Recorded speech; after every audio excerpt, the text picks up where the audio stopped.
Bom dia, estamos no dia 362 de leitura da Bíblia. Começaremos com Lucas, capítulo 3, versículos de 21 a 38. O batismo de Jesus. Depois do batismo de todo aquele povo, Jesus também foi batizado. E quando Jesus estava orando, o céu se abriu, e o Espírito Santo desceu na forma de uma pomba sobre ele. E do céu veio uma voz que disse: Tu és meu filho querido e me dás muita alegria. Os antepassados de Jesus. Jesus começou o seu trabalho quando tinha mais ou menos 30 anos de idade.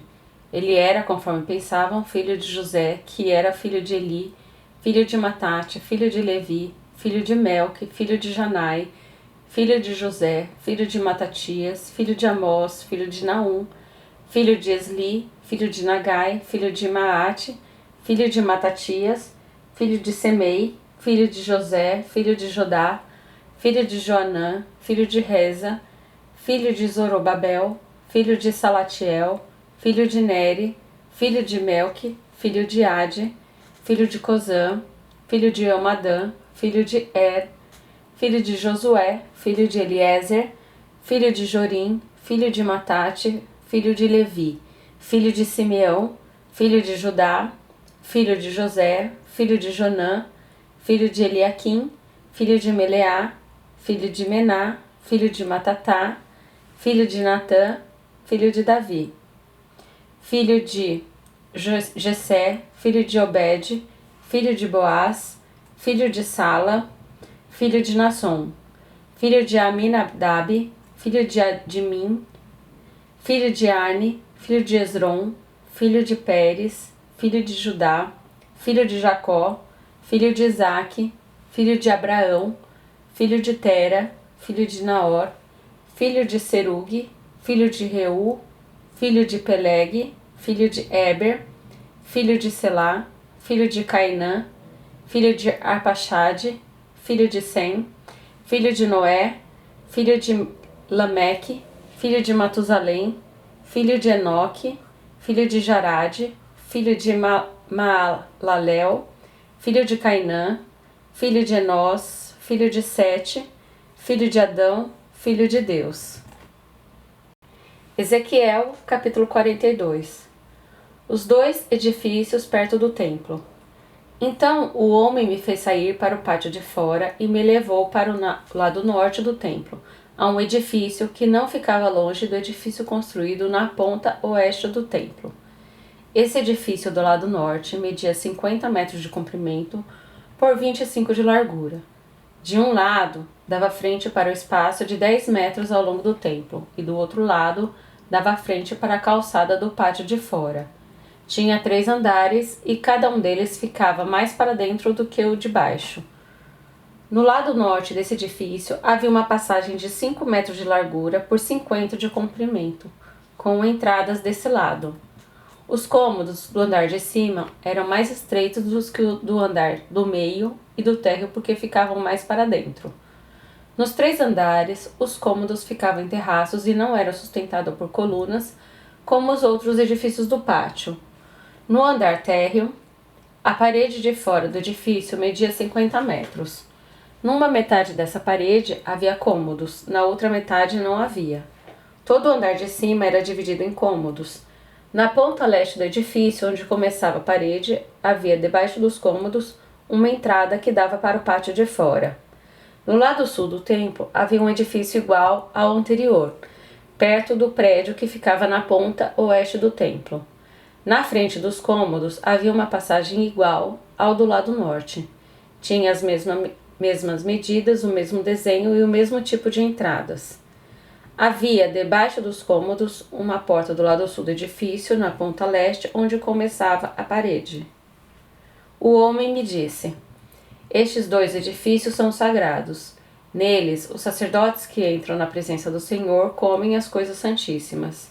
E porque os cômodos são santos, os sacerdotes colocarão neles as ofertas santíssimas, isto é, as ofertas de cereais e as ofertas feitas para tirar pecados e culpas. Quando os sacerdotes estiverem no templo e quiserem sair para o pátio de fora, terão de deixar esses cômodos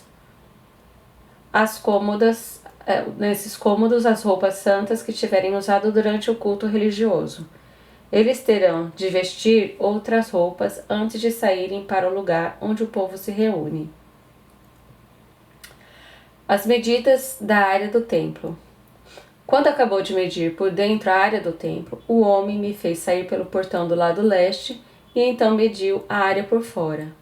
Com a vara de medir, ele mediu o lado leste. Tinha 250 metros.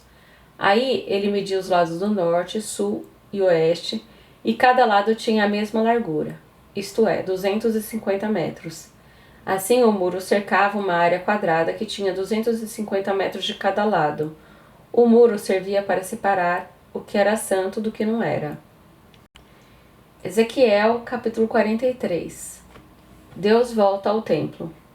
O homem me levou até o portão do lado leste, e eu vi que daquele lado vinha vindo a glória de Deus de Israel. A voz de Deus parecia o rugido do mar, e a terra ficou iluminada com a sua glória. Essa visão foi parecida com aquela que eu tive quando Deus veio para destruir Jerusalém. Também foi parecida com aquela que eu tive na beira do rio Quebar. Então caí de comprido no chão. A glória do Senhor passou pelo portão do lado leste e entrou no templo. Então o Espírito de Deus me levantou e me levou até o pátio de dentro, e eu vi que o templo estava cheio da glória do Senhor. O homem ficou ali, ao meu lado, e eu ouvi o Senhor me dizer de dentro do templo: Homem mortal, o meu trono está neste lugar. Vou morar aqui no meio do povo de Israel e vou governá-lo para sempre. O povo de Israel e seus reis nunca mais tornarão impuro o meu santo nome, adorando outros deuses, nem sepultando perto do templo os corpos dos seus reis. Os reis construíram a entrada e os pilares do seu palácio encostados na entrada e nos pilares do meu templo, e assim entre nós ficou apenas uma parede. Eles profanaram o meu santo nome por causa de todas as coisas vergonhosas que fizeram, e por isso, na minha ira, eu os destruí. Agora, eles que deixem de adorar outros deuses e levem para longe os corpos dos seus reis. Se fizerem isso, eu viverei no meio deles para sempre. E o Senhor continuou: Homem mortal, fale com o povo de Israel a respeito do templo para que eles estudem a sua planta. Faça com que fiquem envergonhados por causa dos seus pecados. Se eles ficarem com vergonha do que têm feito, explique a planta do templo para eles, isto é, o seu modelo, as entradas e saídas, as formas, o modo como tudo está arrumado e todas as leis e regulamentos. Escreva todas essas coisas para que eles possam ver como tudo está arrumado e para que cumpram todos os regulamentos. Esta é a lei do templo. Todo o terreno que fica em volta dele, no alto da montanha, é santo e sagrado. O altar. Seguem as medidas do altar, usando-as as mesmas que foram usadas para medir o templo. Na base do altar, em toda a volta, havia uma valeta de 0,5 metro de fundura por 0,5 metro de largura. Do lado de fora, havia uma beirada de 25 centímetros de altura. A parte mais baixa do altar tinha 1 metro de altura. A parte do meio media 2 metros de altura e estava afastada do meio metro da beirada, em toda a volta. A parte de cima também estava afastada 0,5 metro da beirada em toda a volta. Essa parte de cima também tinha 2 metros de altura, e sobre ela eram queimados os sacrifícios. Os 4 cantos dessa parte eram salientes e virados para cima. A parte de cima do altar era quadrada, medindo 6 metros de cada lado. A parte do meio também era quadrada, medindo 7 metros de cada lado. Em volta dela havia uma beirada de 25 centímetros de altura. A valeta media 0,5 metro de largura. Os degraus do altar ficavam do lado leste. A consagração do altar. O Senhor Deus me disse: Homem mortal, escute o que estou lhe dizendo. Quando o altar estiver construído, você vai consagrá-lo, queimando os sacrifícios em cima dele e borrifando nele o sangue dos animais que forem sacrificados. Só os sacerdotes da tribo de Levi, que são descendentes de Zadok, poderão vir até a minha presença para me servir. Eu, o Senhor Deus, ordeno isso. Você lhes dará um touro novo para oferecerem como sacrifício para tirar pecados. Você pegará um pouco do sangue desse touro e porá nas pontas da parte de cima do altar e nas pontas da parte do meio do altar e em toda a volta das suas beiradas. Dessa maneira você purificará o altar e o consagrará. Você pegará o touro que for oferecido como sacrifício para tirar pecados e o queimará num lugar marcado, fora da área do templo. No dia seguinte você pegará um bode sem defeito e oferecerá como sacrifício para tirar pecados. Purifique o altar com o sangue dele, do mesmo modo que você tiver feito com o sangue do touro.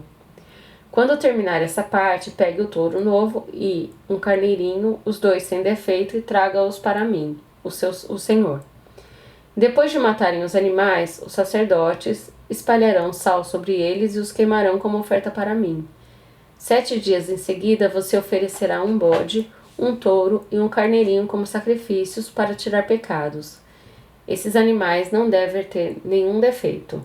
Durante 7 dias, os sacerdotes consagrarão o altar e o aprontarão para ser usado. Depois dessa semana, os sacerdotes começarão a oferecer sobre o altar as ofertas que serão completamente queimadas e as ofertas de paz trazidas pelo povo. Então ficarei contente com todos vocês. Eu, o Senhor Deus, falei. Isaías, capítulo 63. Deus castiga os inimigos do seu povo. Quem é este que vem da cidade de Bósra, a capital de Edom? Quem é este vestido de roupas vermelhas, luxuosas, que vem marchando forte e poderoso? Sou eu, diz o Senhor, que anuncio a vitória, que sou poderoso para salvar. Mas por que é que a tua roupa está vermelha? Por que é que parece a roupa de quem pisa uvas para fazer vinho? O Senhor responde: Eu pisei as nações como quem pisa uvas no tanque, e não havia ninguém para me ajudar. Na minha ira e no meu furor, eu pisei e esmaguei as nações. O seu sangue manchou a minha roupa, que ficou tingida de vermelho. Eu havia resolvido que já era tempo de me vingar dos meus inimigos, que havia chegado o dia em que eu deveria salvar o meu povo. Olhei, mas não havia ninguém que me ajudasse. Fiquei admirado ao ver que não havia quem me apoiasse. Então consegui a vitória com meu próprio poder, e a minha ira me encheu de força. Na minha ira pisei os povos, no meu furor os esmaguei, e derramei o seu sangue no chão.